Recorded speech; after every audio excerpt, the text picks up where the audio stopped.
Hello po, welcome po muli sa panibago nating vlog. Dito tayo ngayon para set up natin yung retractable tent. Paano ba ang tamang pag-set up nito? So tinanggal namin to, papalitan namin ng kulay red dahil merong arkila ng red ngayon. Sa gitna nito. Ha? Ayan, so yan yung ipapalit natin kulay red. Yung ibang mga tent namin na red, inarkila na. 3 yung naunang inarkila, plus ito pang 4. Sige, lagay na natin job. So sa bawat dulo nitong bubong nitong tent na to, meron siyang ganito. Yung magkabilaan na po pwedeng magdikit siya. Ayan o, itatanggal. Kulay white. Hindi ko alam ang pangalan ito. Ayan. So, kailangan ano yung bawat dulo, idikit. Yan, dikit lang yan. Yan. Then, once na ibubukas ito talaga, para lumitaw yung pinaka-size talaga niya, kailangan, dapat ito mailak papunta dito. Kaya kailangan ito mabuka pa ng gusto. Kulang pa sa buka yan. So ibuka natin yung kailangan sa maluwag kasi ang sukat nito 3 by 4.5. Yeah, buka mo pa. Buka pa. Yan.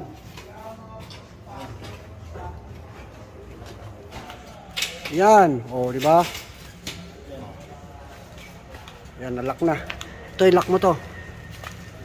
Yan. Kailangan kasi, kailangan mailak na siya habang nakababa pa yung ating tent. Saka naiaangat ito once na nailak na yung 4 na sulok na yan, yung mga lock dyan sa taas. Yan. Then kailangan yan muna uunahin na mailak bago iaangat yung lock sa baba. Yan, pwede nang iangat yung sa baba para tumaas itong tent. Okay, sabay tayo job, iangat mo yan dyan para yan, sige. May lock, meron yan ditong lock oh. Yan, tumunog na. Yan. Adyasan yan. Pagkatataas pa, meron pa ito yung pinakasagad niya na taas. Okay. Lock mo. Yan. So yun, nakalock na rin doon. Ganyan na siya.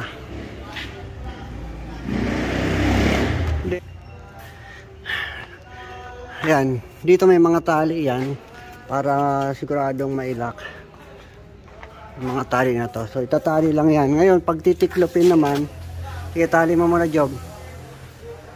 Pwedeng wag nang tanggalin yung pinakabubong na yan, pero nakatiklop siya. So, sa pag set up, ang unang kailangan ilak yung ganito.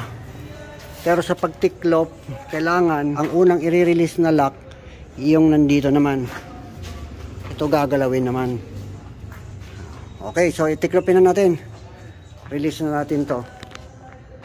Okay, release mo. Pindutin mo dyan. Okay, din baba. Ewan. Ganun din dito.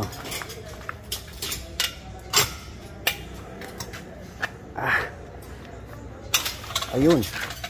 So bumaba na siya. Kasi pag i-proper yung pag-assemble nito, maselan tong mga bakal nito, mayuyupi or masisira talaga siya. Kaya sayang. Kaya importante lang dito proper ang pag-set up at saka proper yung pagliligpit.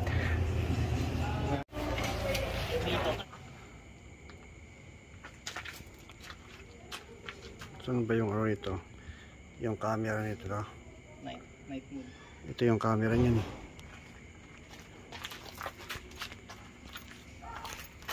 Nga dyan. Pati yung sa mga nagtatanong naman pala kung magkano ang parent sa retractable tent, nasa sa inyo, pwedeng mataas, pero sa akin kasi 700 lang ang parent ko sa 3 meters by 4.5 meters na tent. Ang tip ko sa inyo, once na nagparent kayo ng tent, hanggat maaari kung kaya ninyong damihan na ninyo, kasi mas maraming tent, mas malaki yung potential na kita. Then, hanggat maaari meron kayo iba't ibang mga sizes. Halimbawa yung 2x2, yung 3x3, 3x6. Basta yung iba't ibang mga sizes, makapagpundar, kung meron din lang kayong pera na pangpundar, magpundar kayo. Then nasa marketing na lang nagkakatalo yan. Masipagan nyo pang market sa online.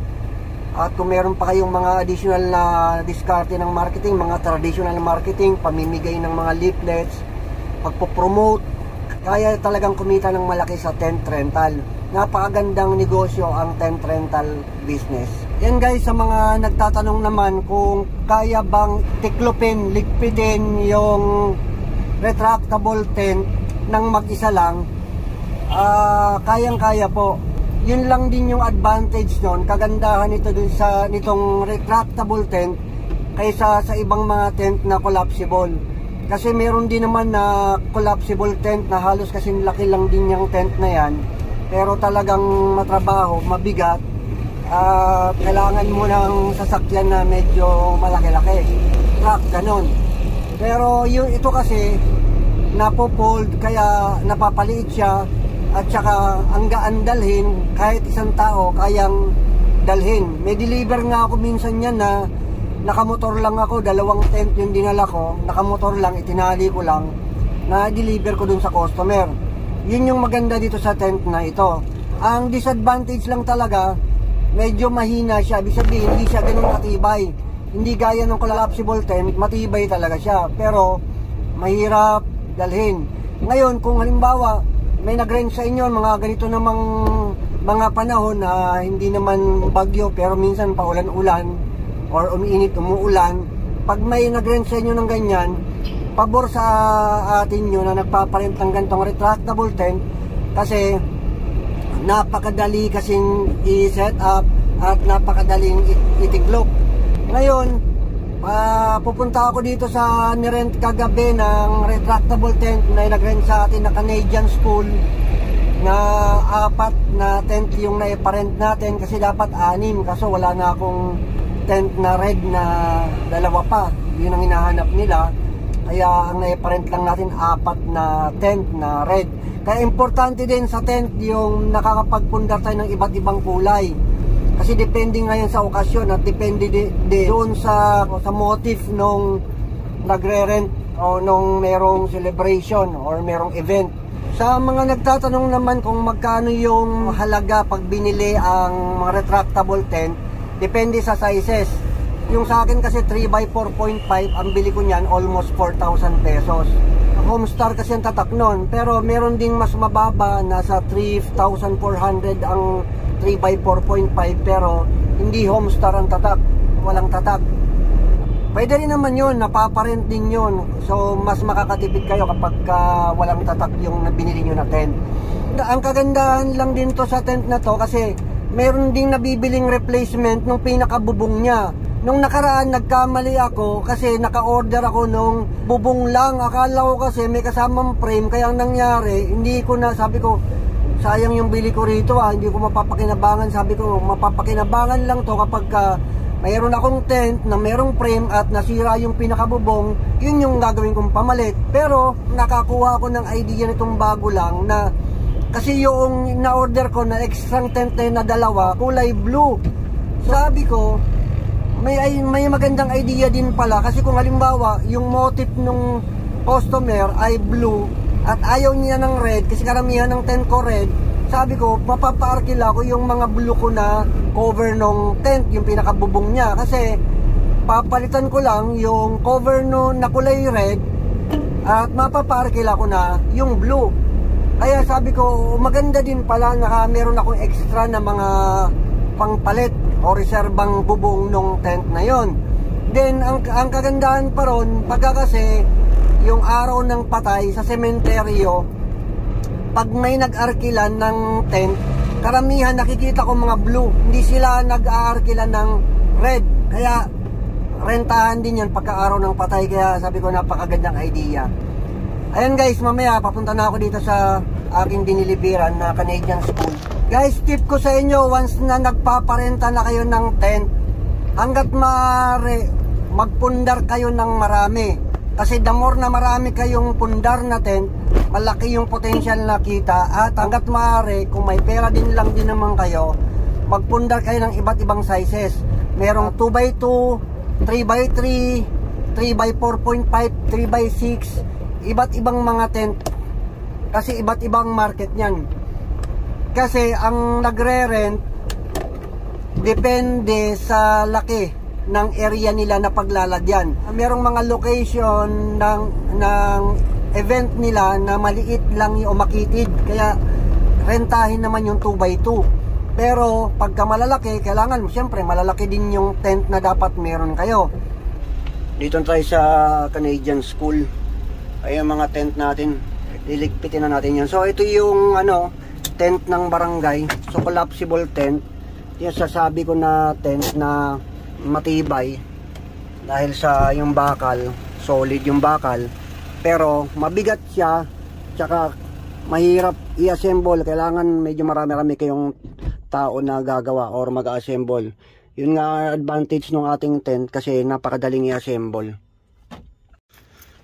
Ayan mga kabaslag, na naligpit na natin yung 4 na tent. Hindi ko na napakita sa inyo kung paano ligpitin kasi inabot ng lobat yung ating cell. Yan mga kabaslag, kaya kapag magpaparent kayo ng tent, bago nyo i-deliver yung tent, masabihan ninyo yung customer na once na nagkaroon ng sira or nasira nila dahil sa hindi proper na pagtitiklop, at hindi nyo naman kasalanan dahil sa na-demo na ninyo sa kanila kung papaano ang pagtitiklop, hindi nila ginawa ng tama or ipinaubaya nila sa iba na hindi marunong at nasira, dapat magpabayad kayo ng charge sa kanila. Kung tatanungin ninyo magkano naman yung charge ko sa kanila once na may nasira, nag-charge ako ng 1,000 pesos. Then ako na lang dumidiskarte paano palitan yung part na nasira na yon. Mahanap ako ng mga pamalit o replacement ng accessories sa online, sa Lazada, ganyan. Nung nakaraan, meron akong nabilhan sa Lazada ng pamalit nung nasira na part nung tent na yon. Nakabili ako. Pero kanina, sinearch ko, hindi ko makita o mahirap hanapin.